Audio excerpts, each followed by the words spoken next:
The story of the Yellowstone National Park wolves.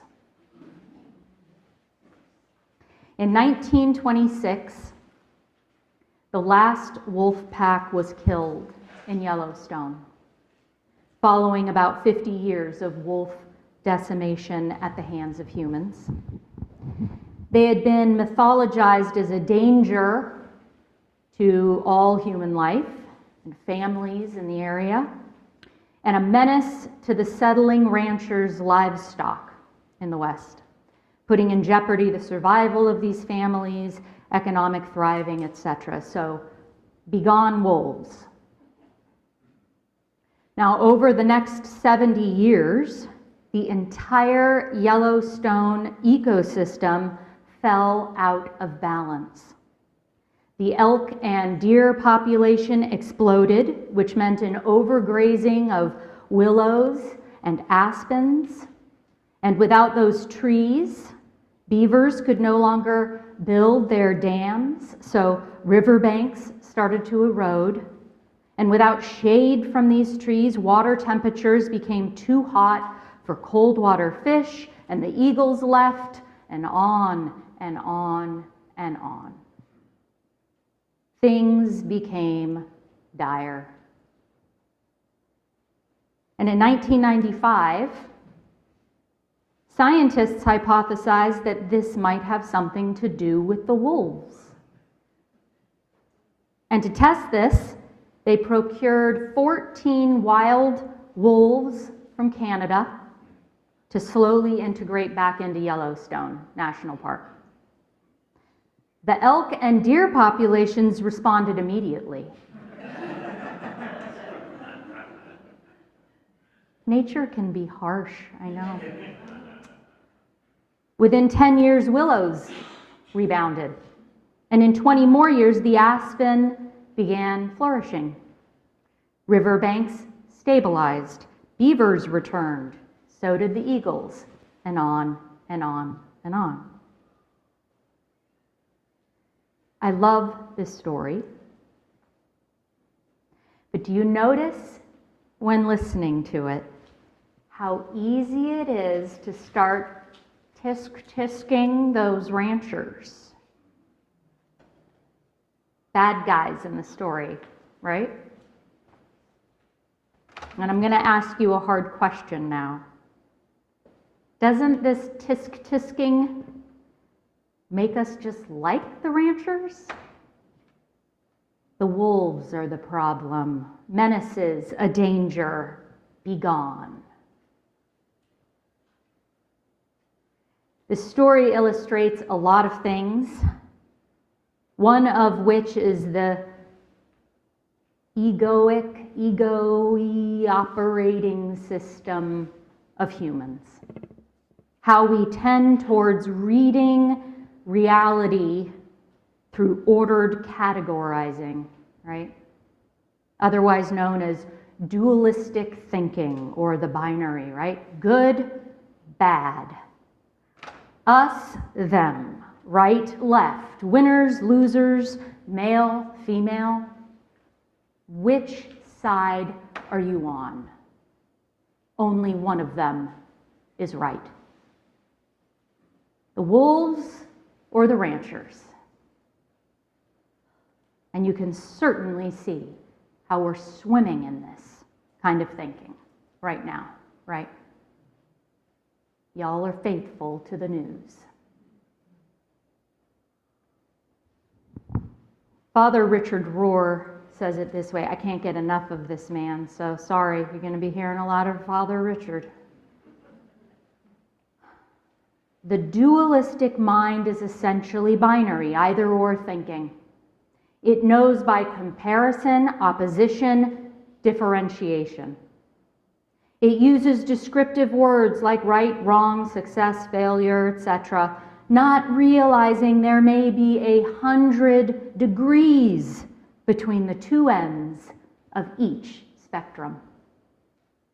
He says dualistic thinking works well for the sake of simplification and conversation and certain problem solving, of course, but not for the sake of truth capital T, or the immense subtlety of actual personal experience.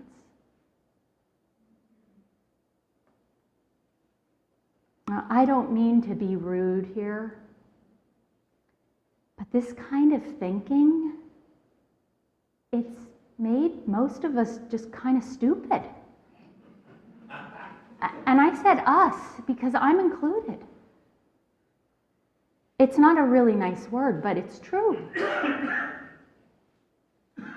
Reverend Martin Luther King Jr. preached about this kind of dualistic stupidity too. His warning, if we don't learn to live together as siblings, all of us, we will perish together as fools.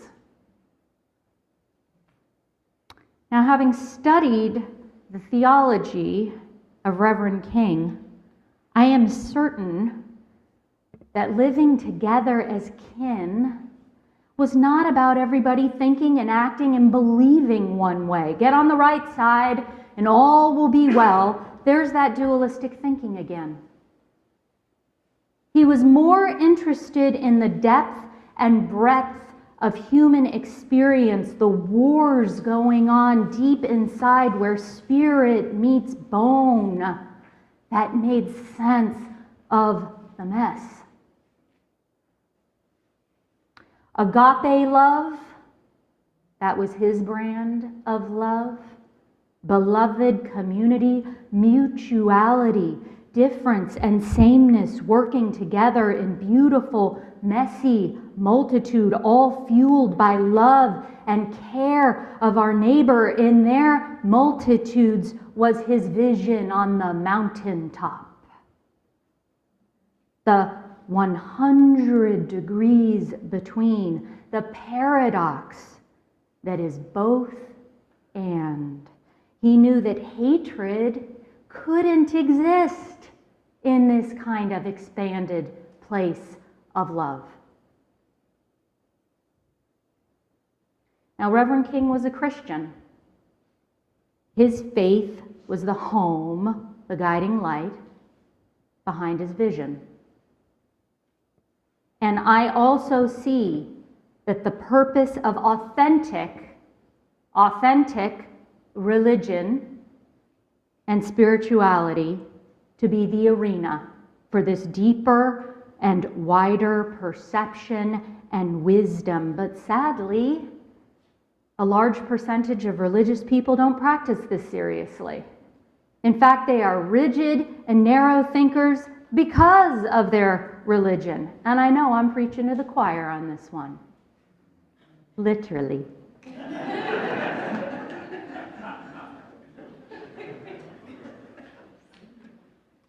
Now, Unitarian-Universalism has been trying to disrupt this rigidity for centuries. We have long fought dualistic thinking when it comes to fighting for human rights, to pluralistic beliefs, to nuanced ideas of individual thinking. Our Universalist forebearers, in the face of religions whose framework was solely based on who's going to heaven and who's going to hell, you're either good or you're bad, boldly said all are saved, all are loved. All? Even the criminals and haters and non-believers? Yes, all, they said. Wow, right? And you know this to be true in UU circles. It is rare that people are expected to think or believe that things are strictly this or that. We say here that we welcome a diversity of education, intellectual prowess, intricacies of personality, multiple backgrounds, and on and on and on. We sing hymns about being seekers and casting questions into the deep and life being a mystery.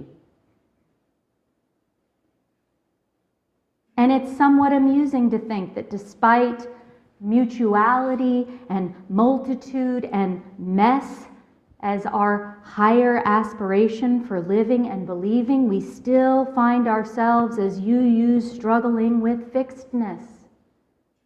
in thinking, in belief, in non-belief, us and them.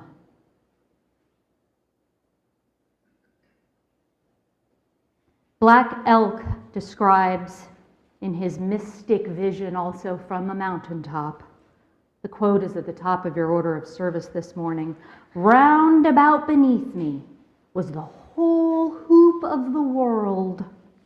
And while I stood there, I saw more than I can tell, and I understood more than I saw. For I was seeing in a sacred manner the shapes of all things in the Spirit, and the shape of all shapes as they must live together like one being." Like one being. And what preceded this? His famous words, "Listen, listen, a sacred voice is calling, listen, listen."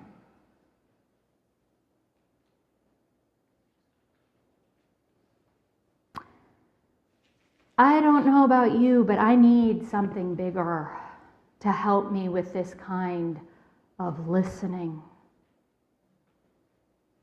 To help me get up on that mountaintop so that if only for a moment I can get out of my way and my stupidity, yes, my contained dualistic thinking that just can't get out of it, and glimpse a bit of higher wisdom about the whole, like that unbelievable Yellowstone ecosystem, which included the ranchers. Whoa, whoa.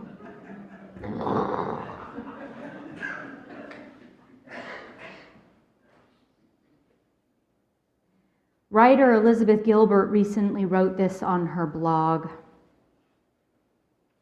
"I went to bed last night after a long visit with extended family this week.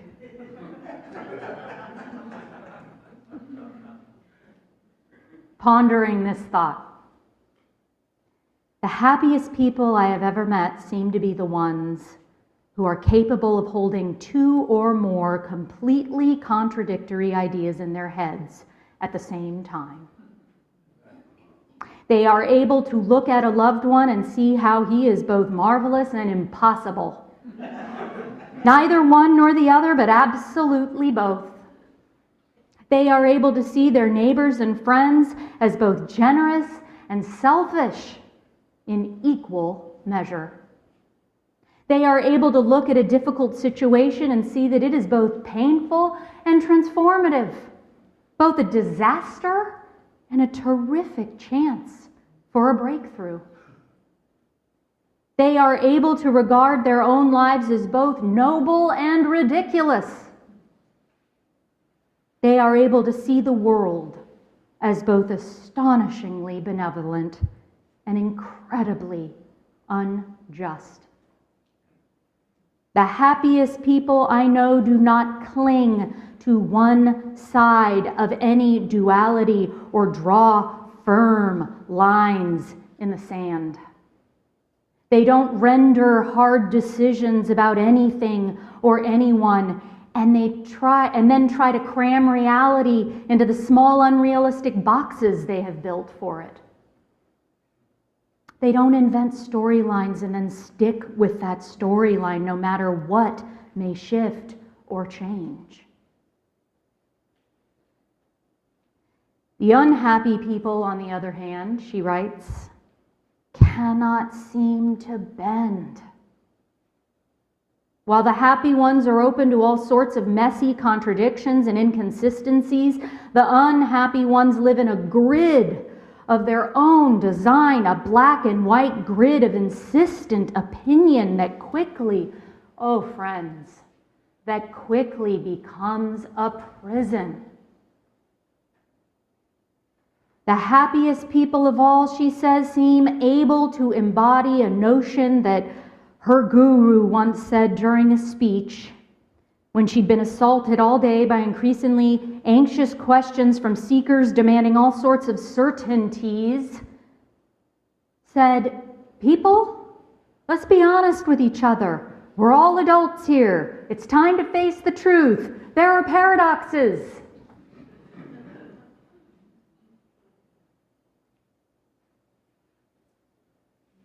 If you cannot make space in your mind and heart for all the wild paradoxes that surround you, then you will probably have trouble finding happiness in this messy, gorgeous world.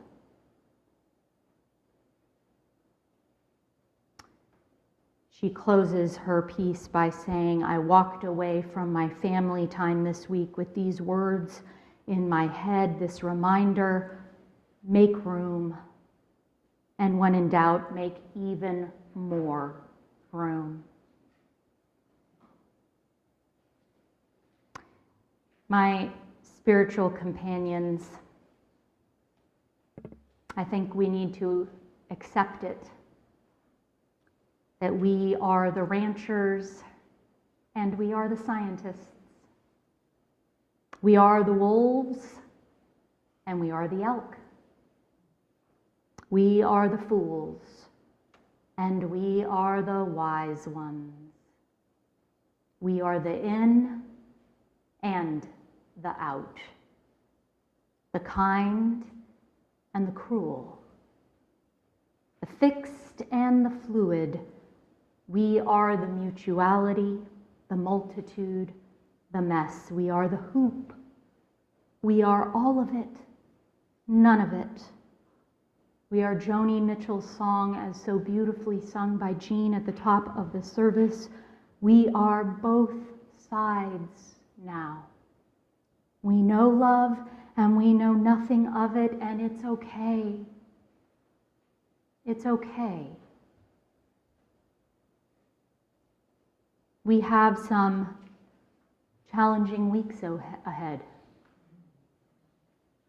And my friends, they will also be beautiful. It's okay.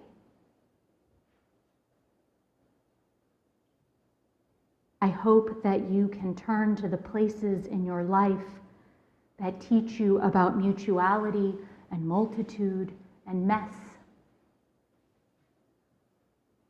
Listen, listen, listen, listen.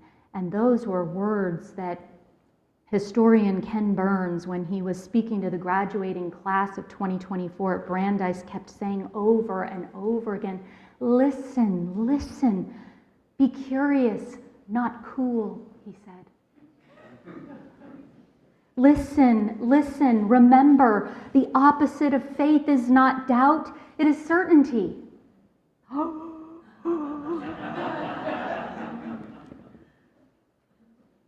Try to change that unchangeable human nature, he said. Do not get stuck in one place. Be in nature, where nothing is binary. Its sheer majesty may remind you of your own atomic insignificance, he said, as one observer put it, but in the inscrutable and paradoxical ways of wild places, listen, you will feel larger. Inspirited, he said. Listen, listen. A sacred voice is calling you. Listen.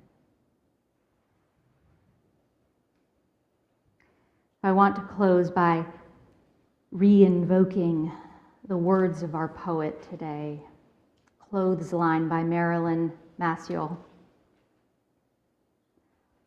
I, you, us, them, those people. Wouldn't it be lovely if one could live in a constant state of we?